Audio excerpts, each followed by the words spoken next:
Subscribe करें हमारे YouTube channel को, बेल आइकन प्रेस कर ले जीएसटी इनकम टैक्स वीडियो सबसे पहले देखने के लिए। Hello everyone, welcome to YouTube channel. Government ने पैन कार्ड को आधार कार्ड से लिंक कराने के लिए बहुत टाइम दिया, उसके बाद उस टाइम को एक्सटेंड करते गए। अब आज के दिन पैन को आधार कार्ड से लिंक कराने के लिए 1000 रुपये की एक फ़ीस पे करनी पड़ती है। अब बात रही पैन कार्ड को आधार कार्ड से लिंक ना कराए तो क्या होएगा। सबसे पहली बात, पैन कार्ड इनऑपरेटिव हो जाएगा। इनऑपरेटिव होने के बाद क्या दिक्कत आएगी, उस चीज़ का इम्पैक्ट अब आना स्टार्ट हो गया है कि अगर पैन कार्ड को आधार कार्ड से लिंक ना कराया तो पैन कार्ड इनऑपरेटिव तो हो जाएगा। उसका इम्पैक्ट ये रहेगा कि जो टीडीएस का रेट नॉर्मली 1, 2, 5% रहता है वो डायरेक्टली 20% हो जाएगा। किसी एसएससी ने दूसरे पर्सन को पेमेंट की और उसको टीडीएस की लाइबिलिटी है, टीडीएस डिडक्शन उसको करना है। सेकंड पर्सन का अगर पैन कार्ड इनऑपरेटिव है तो टीडीएस का रेट 1, 2, 5 से सीधा 20% हो जाएगा।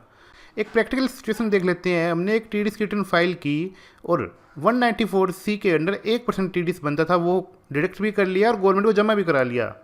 बाई चांस क्या रहा, वो पैन कार्ड आधार कार्ड से लिंक नहीं था, जिसकी वजह से वो इनऑपरेटिव हो गया। और इनऑपरेटिव की वजह से हमें भी एक नोटिस आ गया कि आपने अमाउंट दिया 10,97,173 और टीडीएस 1% के अकॉर्डिंग डिडक्ट करना है 10,972। ठीक है, आपने इतना काट भी लिया, जमा भी करा दिया, लेकिन पैन कार्ड इनऑपरेटिव की वजह से ये जो रेट 1% है ये 20% हो गया, तो बाकी का टीडीएस आपको ही जमा कराना पड़ेगा। तो उसके अकॉर्डिंग आपका टीडीएस बनता है 2,19,000, जिसमें से आपने 10,972 जमा करा दिया। बाकी जो आपने कम टीडीएस काटा है ये उसी डिडक्टर को पेमेंट करनी पड़ेगी। तो अब ये चीज़ आपको समझ में आ गई कि हमें किसी का टीडीएस काटना है, अगर वो पैन कार्ड इनऑपरेटिव है तो टीडीएस का रेट 20% रहेगा। अगर आपने 20% टीडीएस नहीं काटा तो बाकी का टीडीएस आपको अपनी जेब से जमा कराना पड़ेगा। हालांकि सीबीडीटी ने एक इसमें रिलीफ दी है, हमने किसी का टीडीएस काटा और वो पैन कार्ड आधार कार्ड से लिंक ना होने की वजह से इनऑपरेटिव है तो वो 31 मई तक उसको लिंक करवा दे। तो सीबीडीटी ने ये रिलीफ दी है कि वो पैन कार्ड अगर 31 मई तक अपने आधार कार्ड से लिंक हो जाता है तो ये जो इस तरह की डिमांड आ रही है वो डिमांड हम सारी बाय डिफ़ॉल्ट हटा देंगे। लेकिन 31 मई तक अगर वो लिंक नहीं होएगा तो ये डिमांड फाइनल हो जाएगी और आपको ये पेमेंट करनी पड़ेगी।